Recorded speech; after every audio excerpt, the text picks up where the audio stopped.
Hello नमस्कार दोस्तों, स्वागत करते हैं लर्नड भैया के चैनल पर। फ्रेंड्स, आज की इस वीडियो में उत्तर भारत का मैदान the northern plain of India को कवर करेंगे। तो चलिए शुरू करते हैं। हिमालय से निकलने वाली नदियाँ गंगा, यमुना, सिंधु तथा प्रायद्वीपीय भारत से निकलने वाली नदियाँ सोन, चंबल आदि के द्वारा बहाकर लाई गई मिट्टी के द्वारा इस मैदान का निर्माण होता है। तो याद रखेंगे कि उत्तर भारत के मैदान का निर्माण कौन सी नदी के द्वारा होता है? तो हिमालय से निकलने वाली नदियों गंगा, यमुना, सिंधु और प्रायद्वीपीय भारत से निकलने वाली नदियाँ सोन, चंबल आदि नदियों के द्वारा इनका निर्माण होता है। इनका बात करें कि इनका निर्माण काल क्या था, तो प्लीस्टोसिन से होलोसीन काल के बीच इनका निर्माण हुआ था। इनकी आकृति की बात करें उत्तर भारत के मैदान की, तो इनकी आकृति धनुषाकार है। इनकी लंबाई बात करें तो उत्तर भारत की लंबाई है करीब 3200 किलोमीटर। तो याद रखेंगे उत्तर मैदान की लंबाई कितनी है? 3200 किलोमीटर। इनका क्षेत्रफल की बात करें तो ये 7.5 लाख किलोमीटर में फैली हुई है। उत्तर भारत के मैदान का विस्तार पंजाब, हरियाणा, राजस्थान, उत्तर प्रदेश, बिहार, पश्चिम बंगाल और असम जैसे राज्यों में है। इनके बात करें कि संरचनात्मक रूप से कितने भागों में बांटा गया है, तो 4 भागों में बांटा गया है संरचनात्मक रूप से, भाबर, तराई, बांगर और खादर। तो याद रखिए उत्तर भारत के मैदान को कितने भागों में बांटा गया है? 4 भागों में, भाबर, तराई, बांगर, खादर। इनको एक एक करके बारे में डिस्कस करेंगे। तो यह आपका उत्तर भारत का मैदान है, नॉर्थर्न प्लेन, और ये आपका प्रायद्वीपीय पठार है जिसको इस लेक्चर के बाद हम कवर करेंगे।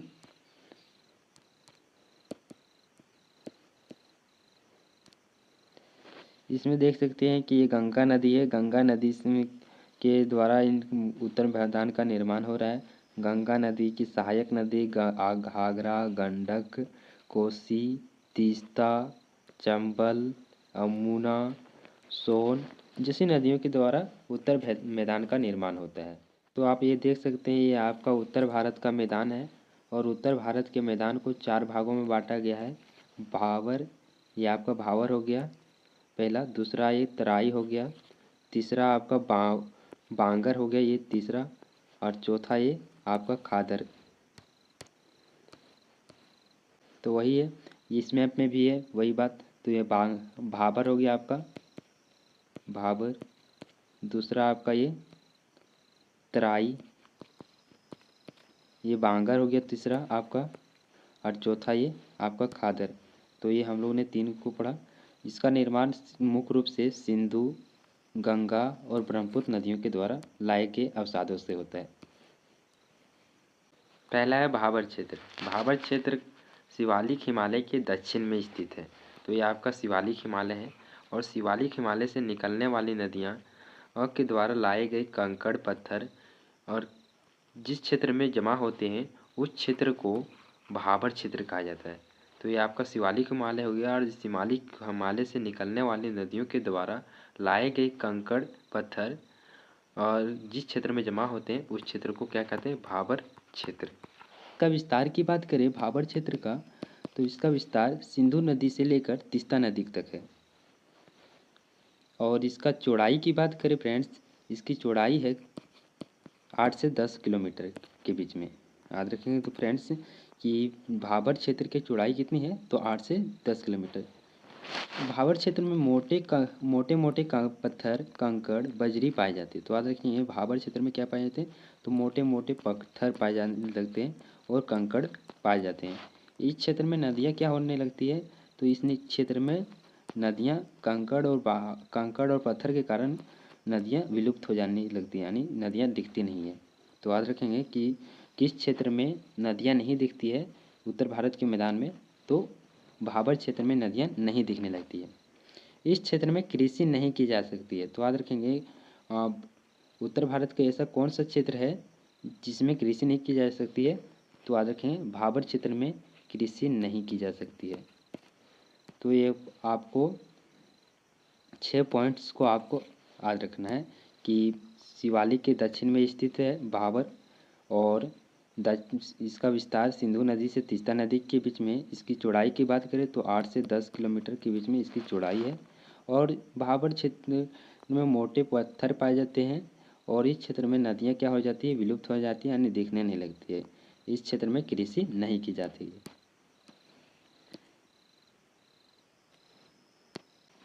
दूसरा है आपका तराई क्षेत्र। तराई क्षेत्र भाबर के दक्षिण में स्थित है। तो याद रखें, अब तराई क्षेत्र किसके दक्षिण में स्थित है, तो भाबर क्षेत्र के दक्षिण में जस्ट नीचे तराई क्षेत्र स्थित है। और जल जमाव के कारण इस क्षेत्र में दलदली संरचना का निर्माण होता है। तो तराई क्षेत्र में जल जमाव के कारण क्या होता है, दलदल बन जाता है। और इस क्षेत्र में क्या होती है कि नदियाँ दिखने लगती है। तो याद रखें, ऐसा उत्तर भारत का कौन सा मैदानी क्षेत्र है जिसमें नदियाँ दिखने लगती है, तो आपका तराई क्षेत्र में नदियाँ दिखने लगती है। और कौन सा नदियाँ विलुप्त हो जाती है उत्तर भारत के मैदान में, तो भाबर क्षेत्र में नदियाँ विलुप्त हो जाती हैं, यानी नहीं दिखती है। और इसका विस्तार के बारे में बात करें, तराई क्षेत्र का विस्तार है 10 से 20 किलोमीटर के बीच में इसका विस्तार है। और तराई क्षेत्र में कृषि की जा सकती है। और तो याद रखें कि तराई क्षेत्र में क्या की जा सकती है, कृषि की जा सकती है। लेकिन और साथ तराई क्षेत्र की मुख्य फसलें की बात करें तो तराई फसलें में मुख्य रूप से गन्ना और धान की फसलें मुख्य रूप से बोई जाती है। तराई क्षेत्र का विस्तार उत्तर प्रदेश और बिहार जैसे राज्यों में है।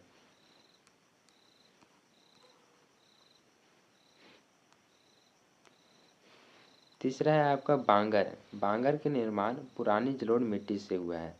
तो बांगर का निर्माण किस मिट्टी से हुआ है, तो पुराने जलोढ़ मिट्टी से। इस क्षेत्र में बाढ़ नहीं देखने को मिलता है। तो याद रखेंगे, इस क्षेत्र में बाढ़ नहीं आती है। खादर से कम उपजाऊ बांगर होता है और सभी खाद्य फसलों का उत्पादन इसमें किया जा सकता है। बांगर में सभी खाद्य फसलों का उत्पादन किया जा सकता है। और हरित क्रांति कौन से क्षेत्र में आई थी, तो बांगर क्षेत्र में ही हरित क्रांति आई थी। इसका विस्तार बांगर क्षेत्र का विस्तार पश्चिमी उत्तर प्रदेश, पूर्वी राजस्थान, पंजाब, हरियाणा के क्षेत्रों में है।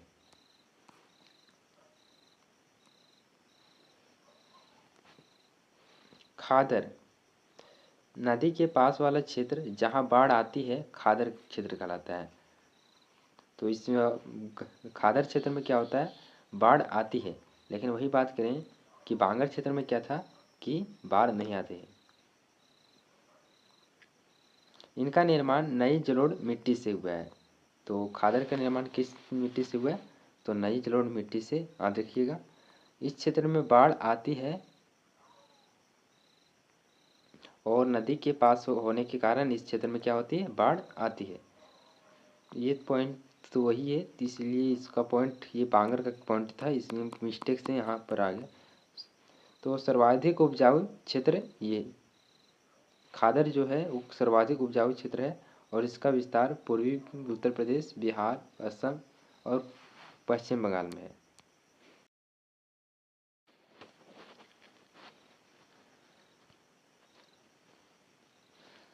तो आप देख सकते हैं कि ये आपका ये हिमालय पर्वत है। हिमालय पर्वत से निकलने वाली नदियों के द्वारा लाए गए कंकड़ पत्थर जिस क्षेत्र में जमा होते हैं उस क्षेत्र को भाबर क्षेत्र कहा जाता है।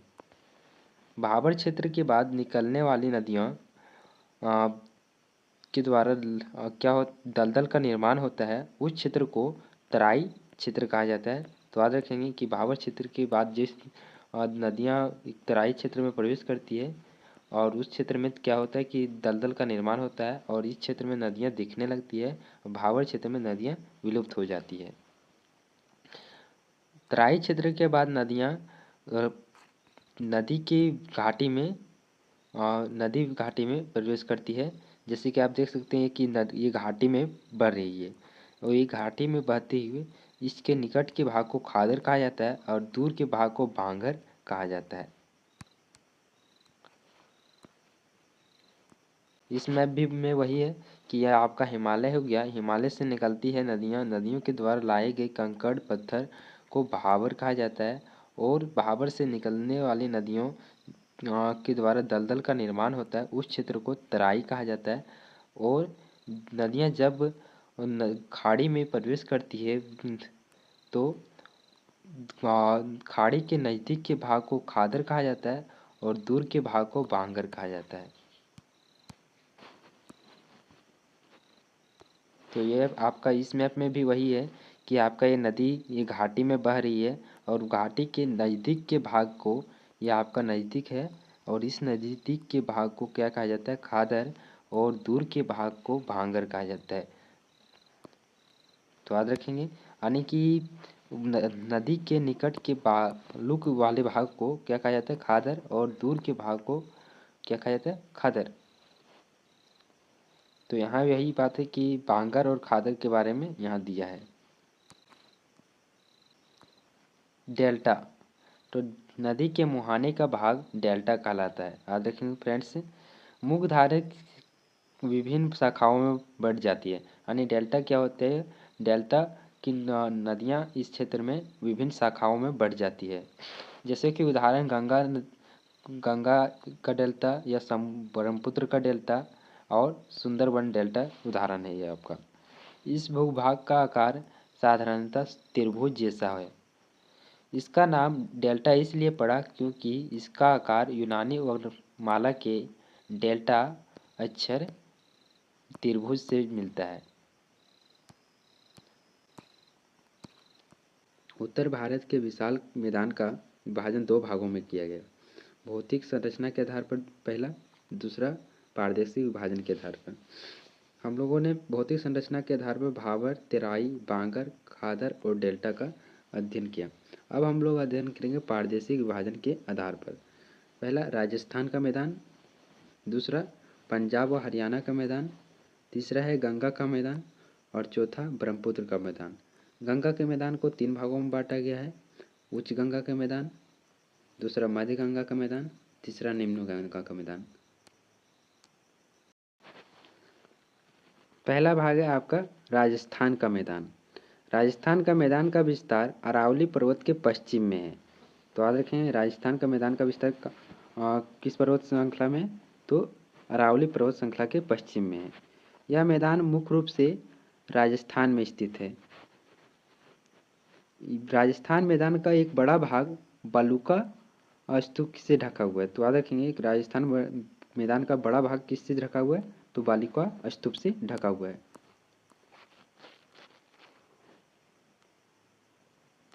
दूसरा मैदान का नाम है पंजाब व हरियाणा का मैदान। इसका निर्माण सिंधु तथा इसकी सहायक नदियों द्वारा हुआ है। तो पंजाब व हरियाणा के मैदान का निर्माण किसकी सहायक नदियों के द्वारा हुआ है, तो सिंधु और इसकी सहायक नदियों के द्वारा हुआ है।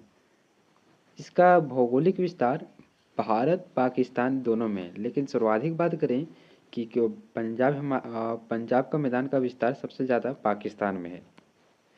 दो नदियों के बीच का मैदान को दोआब कहा जाता है। क्या कहा जाता है, तो याद रखेंगे, दो नदियों के बीच के भाग को दोआब क्षेत्र कहा जाता है। जैसे कि यहाँ आपका सिंधु नदी है, सिंधु और झेलम नदी के बीच के भाग को सिंधु सागर दोआब क्षेत्र कहा जाता है। झेलम और चेनाब नदी के बीच के भाग को चाज दोआब के नाम से जाना जाता है। चिनाब और रावी नदी के बीच के भाग को रचना दोआब के नाम से जाना जाता है। रावी और व्यास नदी के बीच के भाग को बारी दोआब के नाम से जाना जाता है। व्यास और सतलज नदी के बीच के भाग को बिष्ट दोआब के नाम से जाना जाता है। तो ये पांच दोआब है पंजाब व हरियाणा मैदान में। तो पहला हम लोग ने क्या पढ़ा, सिंधु व झेलम नदी के बीच में कौन सा दोआब है, सिंधु सागर। दूसरा चिनाब और झेलम नदी के बीच में चाज दोआब क्षेत्र। तीसरा चेनाब और रावी नदी के बीच में रचना दोआब। रावी और व्यास नदी के बीच में बारी दोआब क्षेत्र और व्यास और सतलज नदी के बीच में बिष्ट दोआब क्षेत्र है फ्रेंड्स। तीसरा भाग है गंगा का मैदान।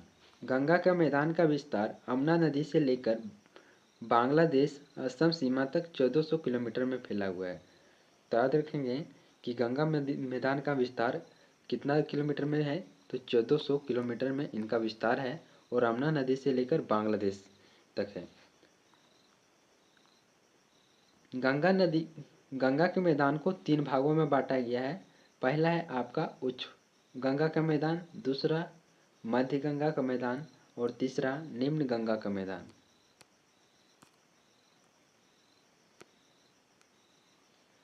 चौथा है ब्रह्मपुत्र का मैदान, इसे असम का मैदान भी कहा जाता है।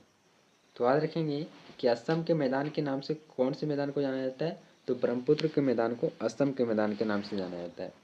इनका निर्माण ब्रह्मपुत्र तथा उसकी सहायक नदियों द्वारा हुआ है और यह सबसे उपजाऊ मैदान में से एक है, ब्रह्मपुत्र का मैदान। यहाँ पर मुख्य रूप से चावल और पटसन की खेती की जाती है। तो फ्रेंड्स, ये था हम लोगों का उत्तर भारत का विशाल मैदान, जिसे हम लोगों ने अच्छे से कवर किया। अगर वीडियो अच्छा लगा तो वीडियो को लाइक कर दें, चैनल को सब्सक्राइब करें और अपने दोस्तों को शेयर जरूर करें। धन्यवाद। मिलते हैं अगले वीडियो में कुछ और टॉपिक के साथ।